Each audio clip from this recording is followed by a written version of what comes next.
우리가 선교에 대해서 함께 생각하는 그런 주간으로 우리가 떠날 때만이 아니라 이 한 주간 동안 특별히 우리의 삶이 선교가 되고 우리의 삶이 정말 하나님께 기뻐하시는 삶이 되는 그런 말씀을 나누기를 원합니다. 특별히 올해도 니카라과 단기 선교를 통해서 하나님께 영광을 드리고 또 하나님께서 우리에게 이러한 축복을 주심을 감사드립니다. 특별히 그간 후원해 주신 모든 성도님들께 감사드리고 또 계속해서 기도로 또 여러분 또 후원으로 또 관심을 가져주시기를 부탁드립니다. 또한 주님의 열정으로 준비하는 모든 선교팀들에게 또한 하나님께 주시는 축복이 함께 하시기를 기도하며 하나님께 모든 영광과 모든 감사를 올려드립니다. 근데 여러분, 선교는 그저 1년에 일주일 떠나는 이런 단기 선교만이, 또 물질을 우리가 보내는 헌금만이 선교가 아닌 것입니다. 오늘 우리 제목처럼 미셔널 처치, 미셔널 크리스천, 미셔널 라이프, 선교적 교회, 선교적 성도, 선교적 삶이 되어야 됩니다. 우리 각자가 하나님의 선교이고 우리 각자가 하나님의 선교의 삶을 살아야 되는 것입니다. 여러분, 선교가 뭘까요? 우리는 선교를 생각하면 선교사님, 해외에 계신 선교사님, 아니면 단기 선교, 이런 것을 선교라고 생각하지만 선교는 하나님을 만나고 하나님을 꿈꾸는 것이 선교입니다. 하나님이 하시는 것을 증거하고 하나님을 만나서 하나님을 내가 만난 삶이 너무 좋으니까 그 하나님을 소개하고 또 하나님을 모르는 자들, 하나님의 사랑과 하나님의 축복을 모르는 자들, 또한 우리가 도와야 되는 그러한 분들을 우리가 가서 또한 우리의 삶 속에서 만나고 또한 전하는 것이 선교인 것입니다. 제가 선교에 대해 생각하면서 저는 이 글이 참 은혜로운 그런 생각이 들더라고요. 함께 한번 이 글을 함께 읽어보겠습니다. 시작. 그리스도가 없는 가슴마다 선교지이고 그리스도가 있는 가슴마다 선교사이다. 해외, 지역 이런 우리가 가는 것도 선교지이지만 그리스도가 없는 가슴, 그리스도의 사랑이 느껴지지 않는 그곳이 바로 선교지이고 그리스도가 있는 가슴, 그리스도의 사랑을 품고 있는 사람들이 바로 선교사라는 그런 글입니다. 너무 어렵게 생각하지 않았으면 좋겠습니다. 모든 우리의 삶이 선교입니다. 선교팀만, 다음 주일 선교 파송 주일만이 아니라 우리 모두가 하나님의 선교팀이고 또 우리 모두가 매주일 선교 파송식을 갖는 것입니다. 그 매주일 우리가 마지막에 우리 하는 것이 축도 아닙니까? 축도. 우리 축도 그러면 이제 우리 축복을 하는 기도다, 베네딕션이다 이렇게 우리 알고 있는데, 또한 이 축도의 의미는 sending의 의미가 있습니다. Send to the world. 우리가 세상으로 나아가는, 특별히 우리가 살아가는 그 삶 속으로 나아가는 그 삶을 통해서 이 예배가 이제 이어지는 그러한 우리 의미가 있는 것입니다. 축도도 예배입니다, 여러분. 이제 저기 문에 오늘부터 새롭게 붙여놓은 사인이 있는데 축도 시간도 예배 시간입니다. 예배 시간까지 다 지키시고 나가시길 바랍니다. 가끔 이제 우리 친교를 하시거나 하실 때 이렇게 축도 전에 나가시는 분들이 있는데 여러분, 예배 끝에 축복 받으시고 또 예배 끝에 하나님이 우리에게 사명을 주시는 걸 깨닫고 나가는 게 예배의 끝인 줄 믿습니다. 여러분들이 축도 끝날 때까지 다 여러분들이 예배의 끝으로 마치시고 이렇게 나가시는 것이 우리가 하나님께 주시는 예배의 그러한 진정한 의미인 줄 믿습니다. 또한 조금 늦게 오실 때에 막 기도 중에 들어오시고 그러신 분들이 있는데 기도 중에는 좀 들어오시는 것을 삼가해 주시고 또 예배에 지각하지 않으시도록 하는 것도 우리가 정말 선교의 삶으로 살아가는, 하나님을 만나는 그러한 삶인 줄 믿습니다. 선교는 신약 성경에만 있다는 분들도 있어요. 신약 성경에만 선교가 있고 성경 전체에는 하나님의 선교가 느껴지지 않는다. 왜냐하면 초대교회에 이제 하나님 성령을 보내주시고 그 성령을 통해서 이제 선교가 이루어졌다라는 분들도 있는데, 여러분, 모든 성경은 다 선교에 대한 말씀입니다. 하나님이 이 땅을 창조하신 것도 하나님의 선교입니다. 하나님을 알리시기 위한 하나님의 선교입니다. 대표적인 구약의 선교하면 창세기 12장에 아브라함을 부르시는 하나님의 장면, 선교이죠. 모세를 부르시는 하나님의 장면, 그 부르심, 선교이죠. 또 오늘 이사야 6장 내가 여기 있나이다 나를 보내소서, 대표적인 선교의 구절입니다. 그렇듯이 모든 성경은 바로 선교를 우리에게 강조하고 있습니다. 아니, 강조하는 것만이 아니라 성경 자체가 선교입니다. 그렇기 때문에 우리가 선교를 그저 우리가 전도하고 선교하는 것만 선교라고 생각하면 아주 부분적인 겁니다. 우리의 모든 삶이 선교이고 하나님이 부르시는 모든 자리가 선교이고 우리의 모든 그런 삶의 모습들이 바로 선교인 것입니다. 오늘 본문 6장 1절에 보면 이제 이사야를 부르시는 하나님의 그 놀라운 이 선교의 모습을 우리가 보게 되는데요. 항상 저는 이 구절을 읽을 때마다 왜 6장인가라는 그런 질문을 많이 하게 됩니다. 왜 6장인가? 왜 6장에서 주님이 이사야를 부르셨는가? 이사야 1장부터 6장까지 있는데 이사야 1장에 보면 이사야가 하나님의 이상을 보거든요. 하나님의 이상을 보고 하나님이 계시다는 걸 깨닫습니다. 그런데 그 1장에서 하나님이 부르시는 것이 아니라 6장에서 내가 누구를 보낼고 우리를 대신해서 누구를 보낼고 라고 말씀하십니다. 즉 1장부터 6장까지 어떠한 이사야의 삶의 모습을 우리가 볼 수 있는데 그 삶의 모습을 증거하는 그러한 구절이 바로 6장 1절의 구절입니다. 우시야 왕이 죽던 해에라는 것입니다. 여러분 아마 이 이사야 6장에 대한 이 성경적인 배경을 알고 계신 분들은 이 우시야 왕이 죽던 해에라는 이 말만 듣고서도 여러분들이 어떤 뜻인지를 아마 깨달으시는 분도 있으실 겁니다. 여러분 어떤 사람이 죽는 것은 성경에 아주 충격적인 사건인 것을 우리에게 알려주는 것입니다. 예를 들어서 여호수아 1장에 모세가 죽은 후에라고 나옵니다. 그것은 바로 이스라엘의 리더였던 이스라엘의 가장 정말 영적인 리더였던 모세가 죽었던 충격적인 사건을 알려주는 것입니다. 그뿐만 아니라 여호수아 1장에 모세가 죽은 후에라는 말은 여호수아에게 얼마나 큰 충격이었나라는 것을 알려주는 것입니다.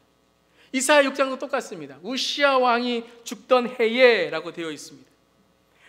우시야 왕이 죽던 해에 이사야는 성전에서 하나님의 임재를 깨닫고 자기의 죄를 깨닫고 하나님의 부르심을 깨달았다는 것입니다.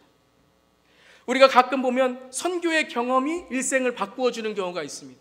특별히 저는 중고등부 학생들이 니카라과 선교뿐만 아니라 이 지역 선교 또 어떠한 기회가 있다면 해외에 나가서 정말 좀 더 많은 경험을 하고 특별히 불쌍하고 정말 풍부한 그런 물자가 없는 그런 나라에서 어렵게 살고 있는 모습을 보면서 깨닫는 것, 그게 정말 일생을 바꾸어주는 어떤 경험이라고 저는 생각합니다. 그렇듯이 어떠한 이 선교가 우리의 삶의 새로운 시작을 맞게 해주는데 오늘 이 우시야 왕이 죽던 해에 이사야에게 선교의 부르심을 내가 누구를 보낼고 하는 이 부르심이 이사야의 삶 속에 어떤 충격적인 사건으로 다가왔다는 것입니다. 모태신앙으로 태어나 평생을 성경을 읽고 하나님을 아는 하나님이 계시다는 것도 알고 이성과 이상도 아는데 하나님을 인격적으로 만나지 못하고 오늘 박윤 장로님이 기도해 주셨죠. 하나님을 인격적으로 만나지 못한 완전한 순종의 임재를 경험하지 못한 하나님이 계시다는 것 지식으로 알지만 정말 하나님이 계시다는 것을 삶으로 깨달지 못했던 그 모습 바로 오늘 이사야의 모습입니다. 1장부터 5장까지 그가 하나님의 종으로 있었지만 오늘 우시야 왕이 죽던 해에 그는 진정 성전에서 하나님을 만나고 자기가 죄인인 것을 알고 하나님의 부르심을 깨달았다는 것입니다. 그것은 바로 우시야 왕이 어떤 사람인지를 우리가 알면 그것을 깨닫게 되죠. 우시야 왕은 이사야의 사촌이었다고 합니다. 이사야의 사촌 관계가 바로 우시야 왕이었다는 것이죠. 이사야에게 하나님은 우시야 왕만큼 능력 있는 분이 아니었습니다. 우시야 왕이 이사야에게는 무게중심이었습니다. 우시야 왕의 권력, 우시야 왕의 부, 우시야 왕과의 친분 관계가 이사야에게는 더 능력이었습니다. 내가 하나님의 종입니다 라고 할 땐 사람들이 별로 알아주지 않았습니다. 그런데 내가 우시야 왕과 사촌입니다 라고 했을 땐 사람들은 다 놀랐습니다. 다 그를 알아주었습니다. 그 우시야 왕이 있으므로 이사야는 자기의 삶에 나는 편안하다. 우시야 왕이 있으므로 내 삶은 조금 더 편안할 수 있다라고 생각했던 것입니다. 그랬던 이사야에게 우시야 왕이 죽는 사건이 다가왔습니다. 우시야 왕이 죽었습니다. 삶의 충격, 모든 것을 다 잃어버린 것 같은 그런 삶의 어려움이 찾아왔습니다. 자기가 믿었던 사람이 나를 배신하고 내가 정말 일생에서 정말 따랐던 사람이 이 세상을 떠나고 정말 내가 이것 없으면 안 된다고 했던 것이 한순간에 무너지고, 그리고 내가 그 사건 속에서 절망과 좌절을 느끼는 그 순간, 그것이 바로 오늘 우시야 왕이 죽던 해라는 것입니다. 저에게도 이 이사야와 같은 이런 경험을 한 적이 있습니다. 그러한 우시야 왕이 죽던 해와 같은 그런 어려움 속에서 예배를 드리는 그때의 하나님의 임재를 깨달았던 그런 때가 있습니다. 그때가 언제냐 하면 제가 군대에 갔을 때 처음 훈련받았던 그때였습니다. 여러분 군대 다녀오신 분들은 아시겠지만 훈련소가 있습니다. 한국의 논산훈련소, 제2훈련소라 그러죠. 그곳에서 이제 6주 동안 훈련을 받는데요. 제가 수요예배도 나가고 새벽기도도 나가고 했는데, 군대에 가면서 그 주간에는 새벽기도도 갈 수 없죠. 도저히 가지를 못하는 건 당연하죠. 수요예배도 가지 못했어요. 어려운 훈련 속에 첫 주니까 더 정말 마음에 근심과 어려움이 있었을 때 정말 하나님께 나아가고 싶었는데 어떻게 나아가지를 못하는 거였습니다. 그러면서 이제 주일 예배에 이제 모든 이제 거기 있는 훈련병들이 다 예배당에 가게 됩니다.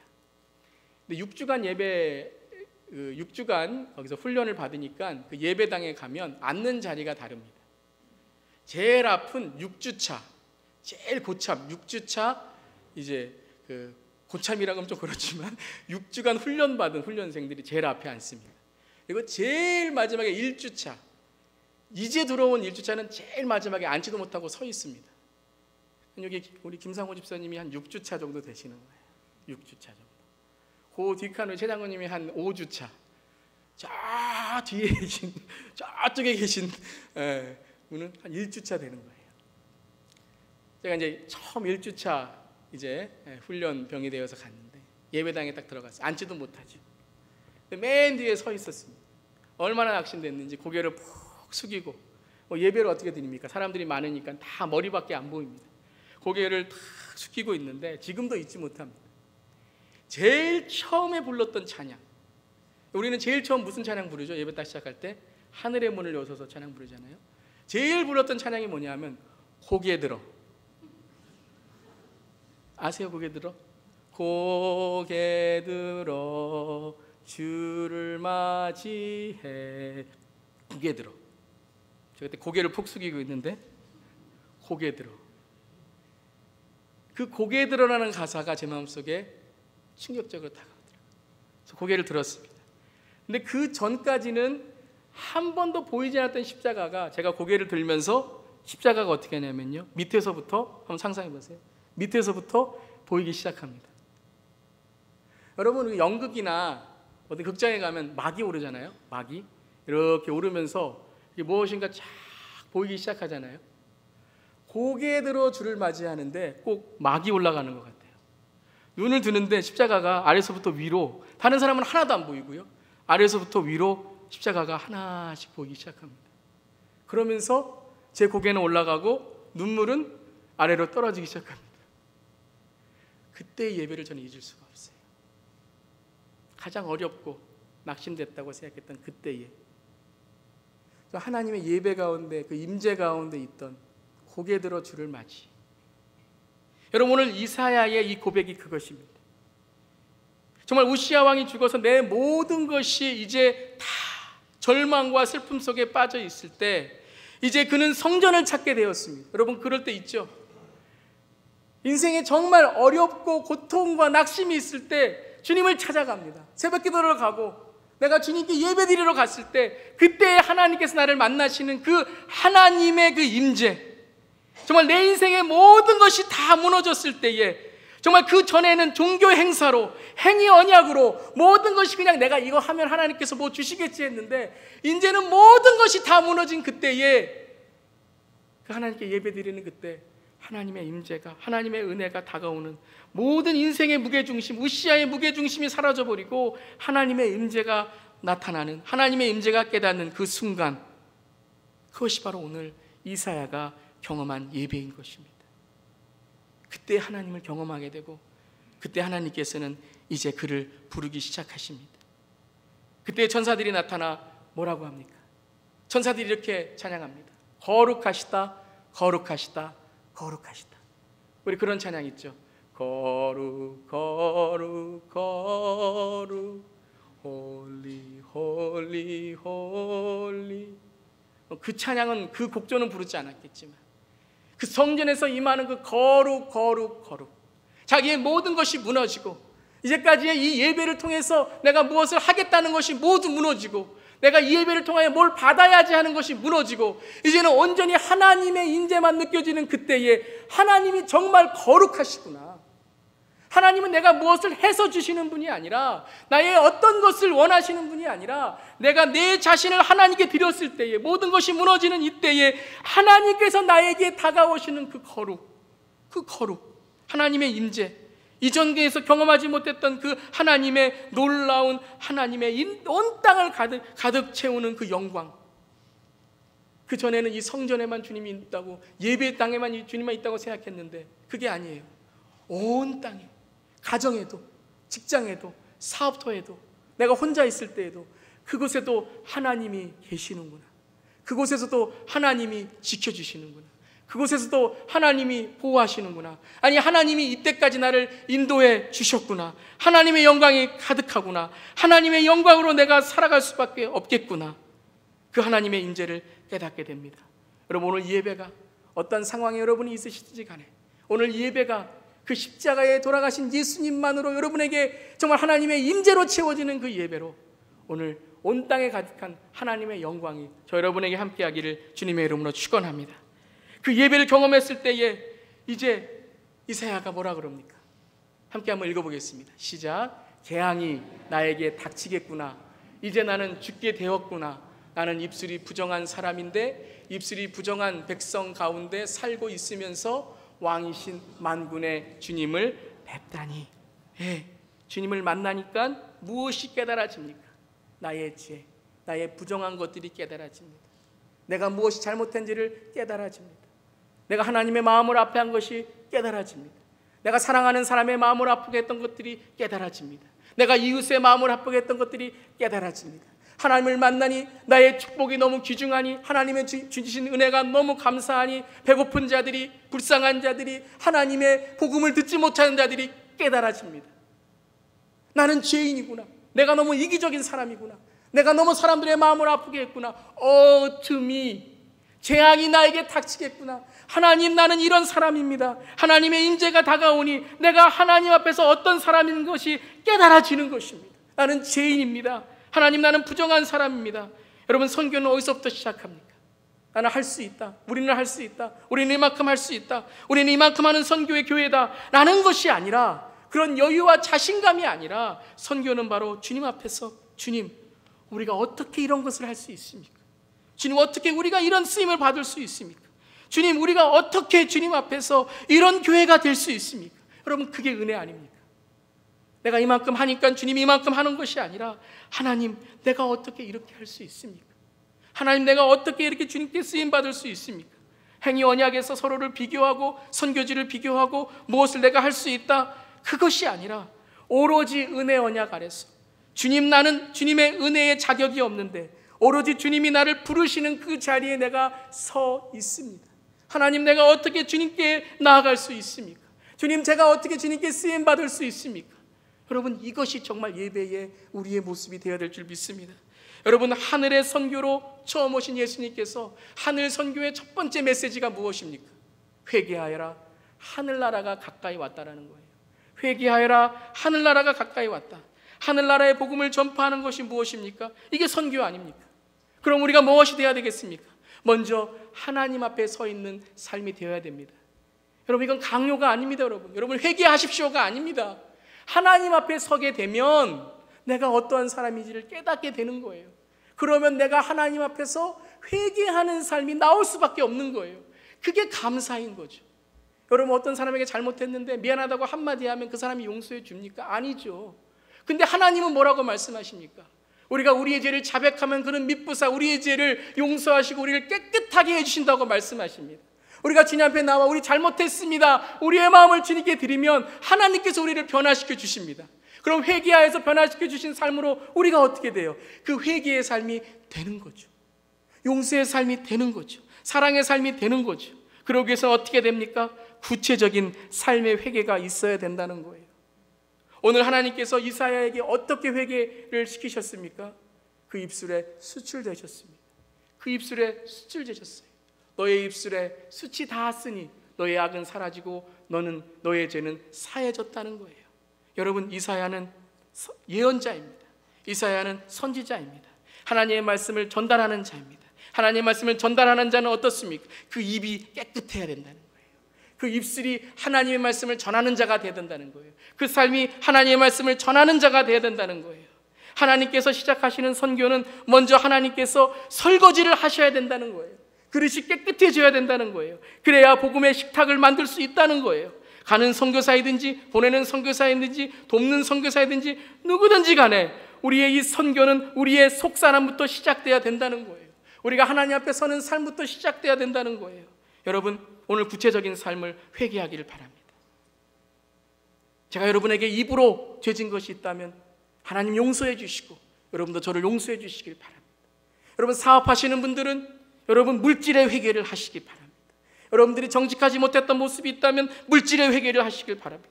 가르치는 분들 있다면 여러분의 말의 회개를 하시길 바랍니다. 리더의 자리에 계신 분들은 영향력의 회개를 하시기를 바랍니다. 부모의 자리에 있는 분들은 우리 자녀들에게 어떤 내가 믿음의 그런 모습을 보였는지 우리가 회개하기를 바랍니다. 구체적인 회개가 있어야 됩니다. 숯이 우리의 입에 닿고, 숯이 우리의 손에 닿고, 숯이 우리의 삶에 닿고, 숯이 우리의 행동에 닿는 그런 삶이 되어야 됩니다. 여러분, 이 시간에 한번 마음 깊이 생각해 보시길 바랍니다. 나는 오늘 어떤 일을 하는가? 어떤 삶을 살고 있는가? 어떤 곳에 깨끗해져야 되는가? 이 예배 시간에 우리가 회개의 기도도 했지만 오늘 이 시간에 다시 한번 우리의 마음속에 성령의 숯을 통하여 하나님 나를 깨끗하게 하여 주시옵소서. 그래서 주님, 내가 이 깨끗한 삶으로 하나님의 선교의 삶이 가정에서, 내 직장에서, 내 비즈니스에서, 내가 만나는 사람마다 주님의 선교의 미셔널 라이프가 되게 하여 주시옵소서. 한 가지 더 우리가 오늘 수출된다는 것에 조금 더 깊게 생각해 볼 것이 있는데, 입에 수출됐다는 것은 입을 깨끗하게 하신 것뿐만 아니라 입을 막으셨다는 거예요. 그에게 입을 막으셨다는 겁니다. 때로는 우리는 입으로 합리화시킬 때가 있습니다. 내 죄를 합리화시키고 내 잘못한 것을 합리화시키고, 그래서 우리가 입으로 회개하지 우리가 우리의 삶으로 회개하지 않을 때가 있습니다. 이사야에게 그렇습니다. 네가 이제까지 하나님께 입으로 회개한 것이 얼마나 많은 줄 아느냐?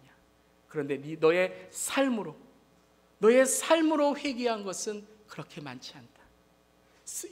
입에다가 수술됐다는 것은 입을 깨끗하게 하신 것뿐만 아니라 입을 막으셔서 이제는 입으로 합리화시키는 것이 아니라 행동으로, 실천으로 회개의 삶을 살라고 말씀하시는 거예요. 그래서 내가 누구를 보낼까? 그때에 이사야가 뭐라 그랬습니까? 그 전에 주님의 종으로 부르심을 받았지만 내가 이제 행동하며 실천하며 나의 삶의 모든 것을 내려놓고 주님만 내가 섬기겠습니다. 그러한 삶으로 실천하게 됩니다. 가게 됩니다. 여러분, 선교가 우리를 포장하는 교회의 포장지가 되면 안 됩니다. 우리는 이만큼 할 수 있다는 멋진 꽃무늬 포장지가 되면 안 됩니다. 우리 교회는 선교하면 할수록 더 낮아지는 교회가 되기를 바랍니다. 선교하면 할수록 더 우리는 어떻게 주님, 우리가 이렇게 선교할 수 있습니까? 우리가 어떻게 주님 이렇게 하나님의 쓰임 받을 수 있습니까? 떨리는 두려운 마음으로 손을 들며 주님께 정말 가도 돼요. 정말 보내도 돼요. 정말 살아도 돼요. 정말 주님, 이 은혜가 웬 말입니까? 이렇게 고백하는 저와 여러분 되기를 바랍니다. 한국은 메르스 때문에 나라 전체가 아직도 고생하고 있습니다. 정말 하루속히 이 메르스의 공포에서, 중동호흡기 증후군이라는 공포에서 빨리 벗어날 수 있기를 기도합니다. 여러분, 메르스가 어떻게 들어왔죠?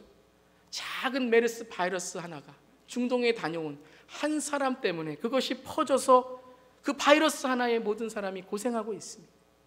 여러분, 육적인 바이러스도 이렇게 무섭지만 영적인 바이러스도 우리가 살펴야 됩니다. 그 교회학자이신 토머스 밴디라는 분이 쓰신 책 중에 Kicking Habits라는 책이 있습니다. 이 책에 교회에 들어오는 영적 바이러스, 중독 현상에 대해서 조언하는 그러한 글이 있습니다. 그 글에 이렇게 말합니다. 하나님의 꿈을 담아내는 교회가 되어야 된다는 것이죠. 하나님의 꿈을 담아내는 교회, 하나님께서 무엇을 하시기를 원하는지를 민감하게 담아내는 교회가 돼야지 나의 필요, 나의 어떠한 것으로만 담아내는 교회가 되면 안 된다는 것입니다. 또한 훈련받는 교회가 되어야 된다는 거예요. 거룩한 하나님의 소명에 훈련받기를 정말 우리 모두가 성도가 제자가 되는 그러한 교회가 돼야지 우리는 어떤 한 사람을 통해서 만족하는, 선교도 그렇습니다.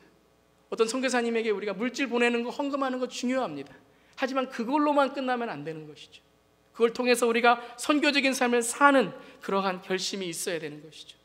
또한 종교적인 행사를 반복하는 교회, 문화적인 가치만으로 반복하는 교회, 정말 하나님의 꿈, 하나님의 소명이 현실과 동떨어져 있는, 월요일부터 토요일까지는 그저 내가 내 삶을 살다가 주일에는 종교적인, 제가 지난주에도 말씀드렸지만 율법, 종교, 그런 행위 언약이 아니라 그랬습니다. 하나님의 은혜를 깨닫고 한 주간 동안 내가 어떻게 살아가야 될까를 깨달아야 되는 그러한 교회가 된다는 것입니다. 또한 이렇게 우리에게 영적 바이러스를 말씀하셨습니다.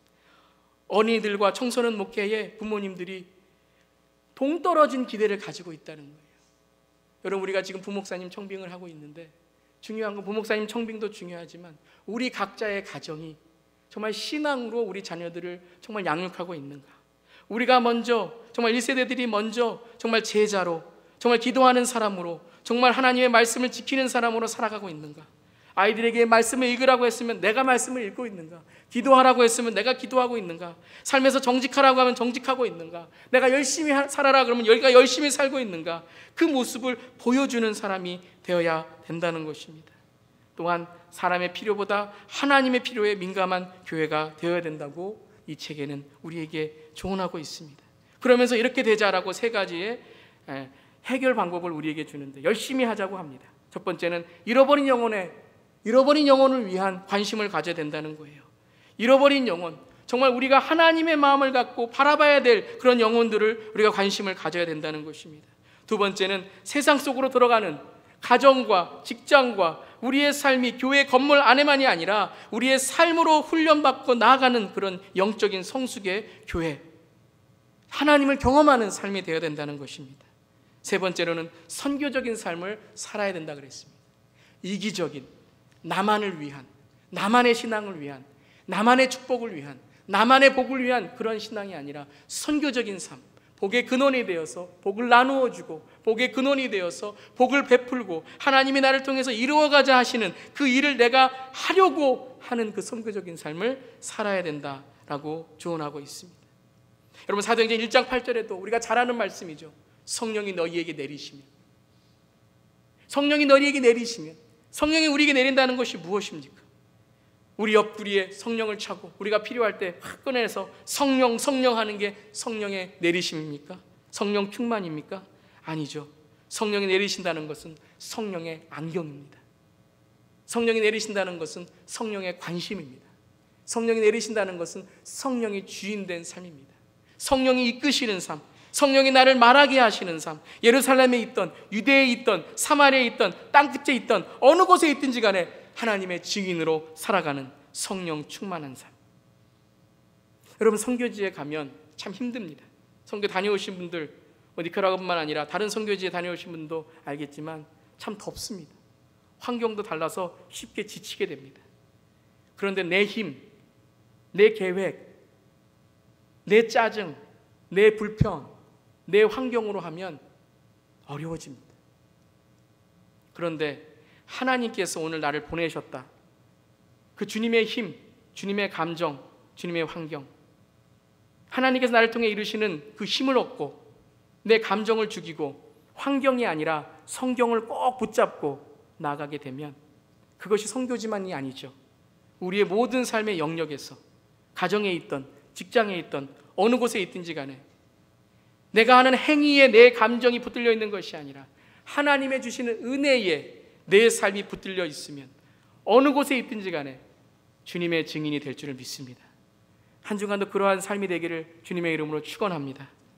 우리 모두가 먼저 내 삶의 잘못된 내면의 벽들을 무너뜨리고 하나님의 임재 가운데 예수 그리스도의 십자가의 보혈로 성령의 강한 도우심으로 진짜 나를 찾는, 그래야 해서 정말 나의 안락함과 나의 이기심이 아니라 하나님이 보내시는 그 자리에 우리가 나갈 수 있는 선교적인 교회, 선교적인 성도, 선교적인 삶이 되시기를 주님의 이름으로 축원합니다.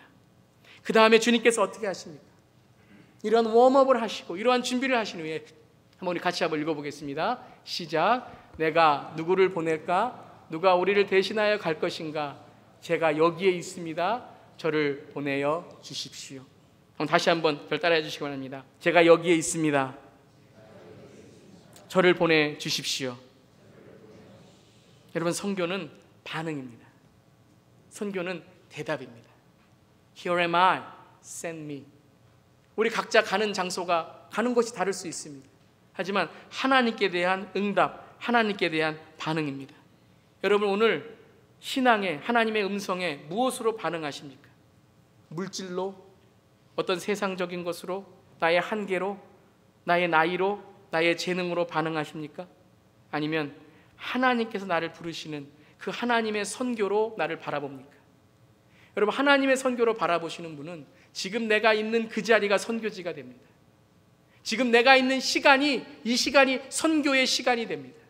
그런데 나의 나이, 나의 한계, 나의 능력, 나의 물질, 나의 어떠한 것으로 바라보는 분들은 다 내일이라고 이야기합니다. 주님, 더 있으면, 더 가지면, 더 내가 무엇을 하면, 아니면 과거에 묶인 삶입니다. 예전엔 그렇게 했는데, 예전엔 내가 그렇게 됐는데. 여러분, 오늘 우리가 선교는 무엇인가? 바로 자기의 한계를 뛰어넘고 하나님께 대답했을 때에 우리는 선교적인 삶을 살아갈 수 있는 것입니다. 70세 아브라함은 하나님께 반응하였기에 믿음이 시작되었습니다. 80세의 모세는 하나님께 대답하였기에 출애굽이 시작되었습니다. 예레미야는 어린 나이였지만 하나님께 주시는 말씀으로 나아갔을 때에 이스라엘의 선지자가 되었습니다. 다윗은 하나님의 이름으로 나아갔을 때에 골리앗 앞에서 하나님의 승리를 시작하게 되었습니다. 여러분, 오늘 저와 여러분의 장소, 저와 여러분의 삶이 바로 하나님의 선교지인 줄 믿습니다. 선교는 장소나 몇몇 사람의 직업이 아닙니다. 선교는 바로 우리 자신이며 하나님의 부르심에 대한 우리의 대답인 것입니다. 여기 있습니다. 나를 보내주십시오. 이 시대에 우리가 잃어버린 선교가 바로 이것인 것 같습니다. 우리가 모여서 듣기는 잘하고, 우리가 모여서 손을 들기는 잘하고, 성경도 많이 알지만 정말 하나님이 보내시는 그 선교의 삶을 사는 그러한 우리의 삶의 장소가 너무 부족한 것 같습니다. 여러분, 우리가 하는 이 예배, 우리가 하는 찬양, 우리가 하는 기도, 우리의 신앙생활은 엔진의 시동입니다. 우리를 시동 거시는 겁니다. 시동을 거시면 어떻게 됩니까? 가야 됩니다. 우리가 아까 찬양한 것처럼 예배가 없는 곳에 예배로, 헌신이 없는 곳에 헌신으로, 누구도 증거하지 않는 곳에 삶의 증거로 예배가 되어서, 헌신이 되어서, 증인이 되어서 선교의 삶을 살아가는 것입니다. 여러분, 오늘 하나님께 응답하는 저 여러분 되기를 바랍니다. 오늘 내가 있는 장소에서, 내가 있는 자리에서 하나님께 응답할 때에 그때 어떻게 하신다고요? 하나님이 응답하십니다. 하나님이 나를 일어세워 주십니다. 하나님이 나를 이끌어 주십니다. 하나님이 나를 가능케 하십니다. 내가 하나님께 응답했을 때, 내가 하나님께 대답했을 때 하나님이 나에게 응답하시고 하나님이 나에게 대답해 주시는 것입니다. 그게 선교예요, 여러분. 내가 하나님께 대답하고 하나님은 나에게 대답하시는 거예요.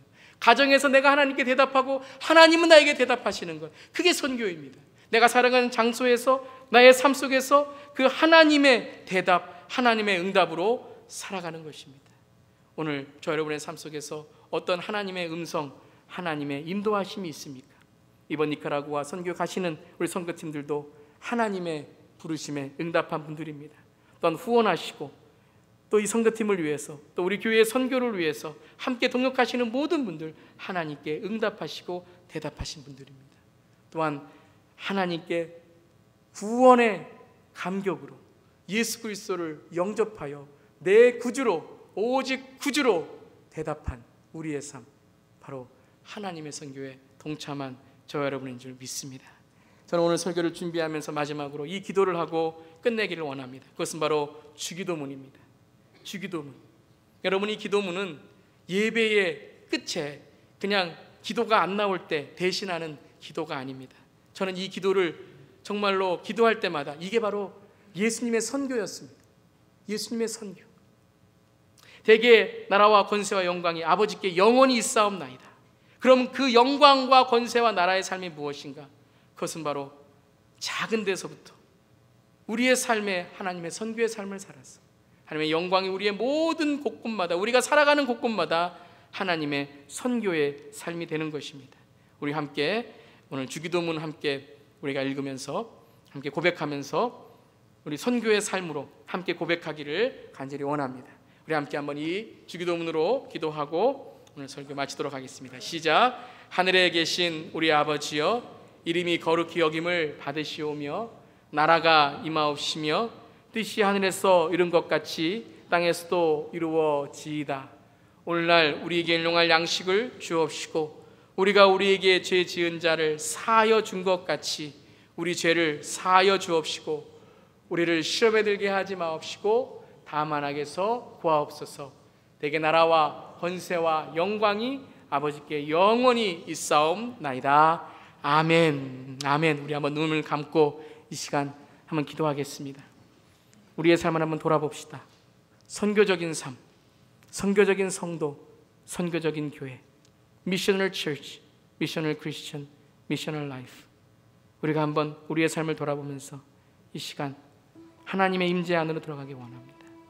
또 하나님, 우리가 회개할 것이 있다면, 너무 이기적으로 내 자신만을 위하며 사는 삶이 있다면 회개하면서 주님의 임재 안으로 들어가면서 오늘 말씀 생각하시면서 우리 함께 이 시간 우리 각자가 주님 앞에서 결단하기 원합니다. 기도하겠습니다. 하나님 기도합니다. 하나님 감사합니다. 하나님 저의 삶 속에 하나님의 마음으로 회개하고 또한 하나님 저의 삶 속에서 선교적인 삶을 살지 못했던 삶이 있다면 주 용서하여 주시옵소서. 하나님 우리 교회도 하나님 선교적인 교회가 되기를 원합니다. 하나님 보내시고 하나님이 계신 자리에서 영혼을 구원하고 그 영혼을 하나님 품고 그 영혼의 영육의 강건함을 위해서 기도하고 그 영혼의 구원을 위해서 또한 육신의 하나님 그 삶이 가난해서 떠나고 무지에서 떠나고 그래야 해서 하나님을 알고 하나님 정말 영적인 리더 그 나라의 리더가 되기를 원합니다. 그래 하나님 기도합니다. 하늘 나라의 영광 권세와 그 나라의 하나님 놀라운 은혜들이 우리에게 있기를 원합니다. 주여 시험에 들지 않게 하시고 오늘도 우리에게 주신 악을 이기하여 주시고 오직 예수의 이름 앞에서는 우리 되기를 원합니다. 그 십자가의 능력이 우리에게 있기를 원합니다. 주여 위로하시고 은혜를 베풀어 주시옵소서. 주님 감사합니다. 어찌 오늘도 이렇게 말씀을 전할 수 있고 선교할 수 있는 교회가 될 수 있었습니까? 주님의 은혜 감사합니다. 주님 감사합니다. 감사합니다. 주여 주님 기도하겠습니다. 하나님 아버지, 그 나라가 임하시옵소서. 그 뜻이 이 땅에 이루어지시옵소서. 우리를 악에서 구하시며 우리의 삶에 주의 나라와 주의 권세와 주의 영광이 임하게 하시며 이 모든 것들이 하나님의 것임을 우리가 고백하기를 원합니다. 하나님 우리의 가정도 우리 교회도 저의 삶도 우리의 모든 것도 다 하나님의 것임을 고백합니다. 주님, 이 예배를 통해 우리의 삶에 부끄러움을 알게 하여 주시옵소서. 이기적이고 나만을 알고 타인을 배려하지 않고 하나님 내 마음속에 정말 하나님 지금도 사랑과 용서의 마음이 없는 그런 마음이라면 주여 하나님 오늘 이 예배를 통하여 주님의 임재를 깨닫기를 원합니다. 주여 우리의 마음속에 들어오셔서 선교의 삶을 깨닫게 하시고 우리를 새롭게 하여 주시옵소서. 우리를 주님의 도구로 사용하여 주시옵소서. 평화가 없는 곳에 화해의 다리가 되게 하시고 양식이 없는 곳에 나눔의 손길이 되게 하시고 사랑이 없는 곳에 사랑의 오솔길이 되게 하시며 복음이 없는 곳에 말씀의 씨앗을 들고 나가게 하시옵소서. 주께서 낮고 낮은 우리 곁에 오셨듯이 우리도 세상의 그늘진 곳에 그리스도의 빛을 들고 나가게 하옵소서. 특히 올해 니카라과 단기 선교를 성령 충만하게 하시고 우리 모든 성도님들이 선교적인 삶으로 살아가게 하시옵소서. 가정에서, 직장에서, 사업터에서, 일터에서, 삶의 모든 영역에서 하나님이 나를 보내시는 그 자리, 내가 지금 일하는 것이 아니라 하나님이 나를 보내신 그 자리, 그 선교지, 그 선교의 터전에서 오늘도 하나님 믿음으로 이기게 하시고 하나님의 사랑을 전하는 우리 모두가 되게 하여 주시옵소서. 오늘도 하나님 예배를 통하여 우리를 세상으로 보내시며 세속의 세상에서 빛의 삶을 살라고 하신 주님, 주님 오늘도 주님의 복음에 대답하고 반응하는 우리가 되기를 원합니다. 주여 하나님, 한 주간도 주님께서 니카라구아와 세계의 모든 선교 지역 그리고 인디아나 지역에 복음으로 채워 주시옵소서. 또한 우리 모두의 삶, 우리 모두의 가정에 선교적인 성도의 삶으로, 선교적인 교회로 하나님의 나라의 일꾼으로 삼아 주시옵소서. 지금 오늘 주신 말씀에 감사드리며 이제 우리가 우리의 가정으로, 우리의 일터로 나가서 선교의 삶을 살아가길 원합니다. 성령님 붙잡아 주시고 한 주간도 성령으로 승리하는 우리의 모든 삶이 되게 하여 주시옵소서. 은혜를 베풀어 주시옵소서. 감사드리며 예수님의 이름으로 기도드리옵나이다. 아멘. 아멘.